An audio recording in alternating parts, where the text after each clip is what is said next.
सूत जी ने ऋषियों से कहा प्रसंग बखान, 34वें अध्याय पर दया करो भगवान।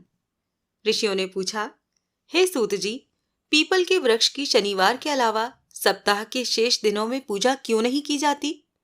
सूत जी बोले, हे ऋषियों, समुद्र मंथन करने से देवताओं को जो रत्न प्राप्त हुए, उनमें से देवताओं ने लक्ष्मी और कौस्तुभमणि भगवान विष्णु को समर्पित कर दी थी। जब भगवान विष्णु लक्ष्मी जी से विवाह करने के लिए तैयार हुए तो लक्ष्मी जी बोली, हे प्रभु, जब तक मेरी बड़ी बहन का विवाह नहीं हो जाता तब तक मैं छोटी बहन आपसे किस प्रकार विवाह कर सकती हूँ। इसीलिए आप पहले मेरी बड़ी बहन का विवाह करा दें, उसके बाद आप मुझसे विवाह कीजिए। यही नियम है जो प्राचीन काल से चला आ रहा है। सूत जी ने कहा, लक्ष्मी जी के मुख से ऐसे वचन सुनकर भगवान विष्णु ने लक्ष्मी जी की बड़ी बहन का विवाह उद्दालक ऋषि के साथ संपन्न करा दिया। लक्ष्मी जी की बड़ी बहन अलक्ष्मी जी बड़ी कुरूप थीं। उसका मुख बड़ा, दांत चमकते हुए, उसकी देह वृद्धा की भांति, नेत्र बड़े बड़े और बाल रूखे थे। भगवान विष्णु द्वारा आग्रह किए जाने पर ऋषि उद्दालक उससे विवाह करके उसे वेद मंत्रों की ध्वनि से गुंजाते हुए अपने आश्रम ले आए। वेद ध्वनि से गुंजित हवन के पवित्र धुएं से सुगंधित उस ऋषि के सुंदर आश्रम को देखकर अलक्ष्मी को बहुत दुख हुआ। वो महर्षि उद्दालक से बोली, चूंकि इस आश्रम में वेद ध्वनि गूंज रही है, इसीलिए ये स्थान मेरे रहने योग्य नहीं है। इसीलिए आप मुझे यहाँ से अन्यंत्र ले चलिए। उसकी बात सुनकर महर्षि उद्दालक बोले, तुम यहाँ क्यों नहीं रह सकती, और तुम्हारे रहने योग्य अन्य कौन सा स्थान है, वो भी मुझे बताओ। अलक्ष्मी बोली, जिस स्थान पर वेद की ध्वनि होती हो, अतिथियों का आदर सत्कार किया जाता हो, यज्ञ आदि होते हों, ऐसे स्थान पर मैं नहीं रह सकती। जिस स्थान पर पति पत्नी आपस में प्रेम से रहते हों, पितरों के निमित्त यज्ञ होते हों, देवताओं की पूजा होती हो, उस स्थान पर भी मैं नहीं रह सकती। जिस स्थान पर वेदों की ध्वनि न हो, अतिथियों का आदर सत्कार न होता हो, यज्ञ न होते हों, पति पत्नी आपस में कलेश करते हों, पूज्य, वृद्ध, सत्पुरुष तथा मित्रों का अनादर होता हो, जहां दुराचारी, चोर, पर स्त्रीगामी मनुष्य निवास करते हों, जिस स्थान पर गायों की हत्या की जाती हो, मद्यपान, ब्रह्म हत्या आदि पाप होते हैं, ऐसे स्थानों पर मैं प्रसन्नता पूर्वक निवास करती हूँ।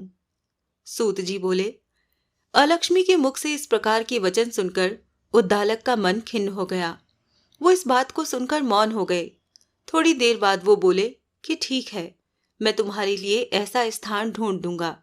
जब तक मैं तुम्हारे लिए ऐसा स्थान न ढूंढ लूं, तब तक तुम इसी पीपल के नीचे चुपचाप बैठी रहना। महर्षि उद्दालक उसे पीपल के वृक्ष के नीचे बैठाकर उसके रहने योग्य स्थान की खोज में निकल पड़े। परंतु जब बहुत समय तक प्रतीक्षा करने पर भी वो वापस नहीं लौटे तो अलक्ष्मी विलाप करने लगी। जब बैकुंठ में बैठी लक्ष्मी जी अपनी बहन अलक्ष्मी का विलाप सुना तो वो व्याकुल हो गई। वो दुखी होकर भगवान विष्णु से बोली, हे प्रभु, मेरी बड़ी बहन पति द्वारा त्यागे जाने पर अत्यंत दुखी है। यदि मैं आपकी प्रिय पत्नी हूं तो आप उसे आश्वासन देने के लिए उसके पास चलिए। लक्ष्मी जी की प्रार्थना पर भगवान विष्णु लक्ष्मी जी सहित उस पीपल के वृक्ष के पास गए जहां अलक्ष्मी बैठकर विलाप कर रही थीं। उसको आश्वासन देते हुए भगवान विष्णु बोले, हे अलक्ष्मी, तुम इस पीपल के वृक्ष की जड़ में सदैव के लिए निवास करो, क्योंकि इसकी उत्पत्ति मेरे ही अंश से हुई है और इसमें सदैव मेरा ही निवास रहता है। प्रत्येक वर्ष गृहस्थ लोग तुम्हारी पूजा करेंगे और उन्हीं के घर में तुम्हारी छोटी बहन का वास होगा। स्त्रियों को तुम्हारी पूजा विभिन्न उपहारों से करनी चाहिए। मनुष्यों को पुष्प, धूप, दीप, गंध आदि से तुम्हारी पूजा करनी चाहिए, तभी तुम्हारी छोटी बहन लक्ष्मी उन पर प्रसन्न होगी। सूत जी बोले, ऋषियों, मैंने आपको भगवान श्री कृष्ण, सत्यभामा तथा प्रथु नारद का संवाद सुना दिया है, जिसे सुनने से ही मनुष्य के समस्त पापों का नाश हो जाता है और अंत में वैकुंठ को प्राप्त करता है। यदि अब भी आप लोग कुछ पूछना चाहते हैं तो अवश्य पूछिए, मैं उसे अवश्य कहूंगा। सूत जी के वचन सुनकर शौनक आदि ऋषि थोड़ी देर तक प्रसन्न चित्त वहीं बैठे रहे। तत्पश्चात वो लोग बद्री नारायण जी के दर्शन हेतु चल दिए। जो मनुष्य इस कथा को सुनता या सुनाता है, उसे संसार में समस्त सुख प्राप्त होते हैं। अनुपम कथा कार्तिक होती है संपन्न, इसको पढ़ने से श्री हरि होते हैं प्रसन्न। इतनी कथा सुनकर सभी ऋषि सूत जी से बोले, हे सूत जी, अब आप हमें तुलसी विवाह की विधि बताइए। सूत जी बोले, कार्तिक शुक्ला नवमी को द्वापर युग का आरंभ हुआ है, अतः ये तिथि दान और उपवास में क्रमशः पूर्वाह व्यापिनी तथा पराह व्यापिनी तो ग्राह्य है। इस तिथि को नवमी से एकादशी तक मनुष्य शास्त्रोक्त विधि से तुलसी के विवाह का उत्सव करे तो उसे कन्यादान का फल प्राप्त होता है। पूर्व काल में कनक की पुत्री किशोरी ने एकादशी तिथि में संध्या के समय तुलसी की वैवाहिक विधि संपन्न की। इससे वो किशोरी वैधव्य दोष से मुक्त हो गई। अब मैं उसकी विधि बतलाता हूँ। 1 तोला सुवर्ण की भगवान विष्णु की सुंदर प्रतिमा तैयार कराएं तथा अपनी शक्ति के अनुसार आधे या चौथाई तोले की ही प्रतिमा बनवा लें। फिर तुलसी और भगवान विष्णु की प्रतिमा में प्राण प्रतिष्ठा करके षोडोपचार से पूजा करें। पहले देश काल का स्मरण करके गणेश का पूजन करें, फिर पुण्याह वाचन कराकर नांदी श्राद्ध करें। तत्पश्चात वेद मंत्रों के उच्चारण और बाजे आदि की ध्वनि के साथ भगवान विष्णु की प्रतिमा को तुलसी जी के निकट लाकर रखें। प्रतिमा को वस्त्रों से आच्छादित करना चाहिए। उस समय भगवान का आह्वान करें, भगवान केशव, आइए देव, मैं आपकी पूजा करूंगा, आपकी सेवा में तुलसी को समर्पित करूंगा, आप मेरे संपूर्ण मनोरथों को पूर्ण करें। इस प्रकार आह्वान के पश्चात 3 बार अर्घ, पाद्य और विष्टर का उच्चारण करके इन्हें बारी बारी से भगवान को समर्पित करें। फिर आचमनीय पद का 3 बार उच्चारण करके भगवान को आचमन कराएं। इसके बाद कांसे के बर्तन में दही, घी और मधु रखकर उसे कांसे के पात्र से ही ढक दें तथा भगवान को अर्पण करते हुए इस प्रकार कहें, वासुदेव, आपको नमस्कार है, ये मधु पर्क ग्रहण कीजिए। तदंतर हरिद्रा लेपन और अभ्यंग कार्य संपन्न करके गौधूली की वेला में तुलसी और विष्णु का पूजन पृथक पृथक करना चाहिए। दोनों को एक दूसरे के सम्मुख रखकर मंगल पाठ करें। जब भगवान सूर्य कुछ कुछ दिखाई देते हों तब कन्यादान का संकल्प करें। अपने गोत्र और प्रवर का उच्चारण करके आदि की 3 पीढ़ियों का भी आवर्तन करें। तत्पश्चात भगवान से इस प्रकार कहें, आदि, मध्य और अंत से रहित त्रिभुवन प्रतिपालक परमेश्वर, इस तुलसी दल को आप विवाह की विधि से ग्रहण करें। ये पार्वती के बीज से प्रकट हुई है, वृंदा की भस्म में स्थित रही है तथा आदि, मध्य और अंत से शून्य है। आपको तुलसी बहुत ही प्रिय है, अतः इसे मैं आपकी सेवा में अर्पित करता हूँ।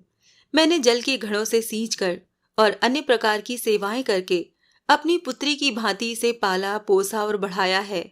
आपकी प्रिया तुलसी मैं आपको दे रहा हूँ, प्रभु, आप इसे ग्रहण करें। इस प्रकार तुलसी का दान करके फिर उन दोनों अर्थात तुलसी और भगवान विष्णु की पूजा करें। विवाह का उत्सव मनाएं। सुबह होने पर पुनः तुलसी और विष्णु जी का पूजन करें। अग्नि की स्थापना करके उसमें द्वादक्षर मंत्र से खीर, घी, मधु और तिल मिश्रित हवनीय द्रव्य की 108 आहुति दें। फिर स्वष्टिकृत होमक करके पूर्णाहुति दें। आचार्य की पूजा करके होम की शेष विधि पूरी करें। उसके बाद भगवान से इस प्रकार प्रार्थना करें, हे प्रभु, आपकी प्रसन्नता के लिए मैंने ये व्रत किया है। जनार्दन, इसमें जो न्यूनता रह गई हो वो आपके प्रसाद से पूर्णता को प्राप्त हो जाए। यदि द्वादशी में रेवती का चौथा चरण बीत रहा हो तो उस समय पारण न करें। जो उस समय भी पारण करता है वो अपने व्रत को निष्फल कर देता है। भोजन के पश्चात तुलसी के स्वत गलकर गिरे हुए पत्तों को खाकर मनुष्य सब पापों से मुक्त हो जाता है। भोजन के अंत में ऊख, आंवला और बेर का फल खा लेने से उच्छिष्ट दोष मिट जाता है। तदंतर भगवान का विसर्जन करते हुए कहें, भगवन, आप तुलसी के साथ वैकुंठ धाम में पधारें।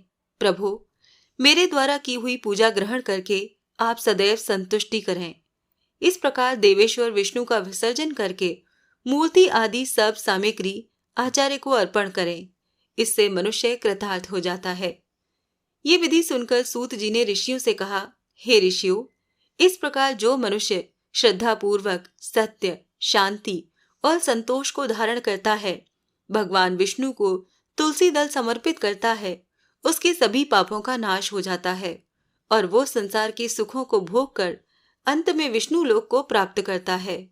हे ऋषिवरों, ये कार्तिक महात्म्य सब रोगों और संपूर्ण पापों का नाश करने वाला है। जो मनुष्य इस महात्म्य को भक्ति पूर्वक पढ़ता है और जो सुनकर धारण करता है, वो सब पापों से मुक्त होकर भगवान विष्णु के लोक में जाता है। जिसकी बुद्धि खोटी हो तथा जो श्रद्धा से हीन हो, ऐसे किसी भी मनुष्य को ये महात्म्य नहीं सुनाना चाहिए। कार्तिक मास महात्म्य की कथा यहाँ संपूर्ण होती है। जय श्री कृष्णा।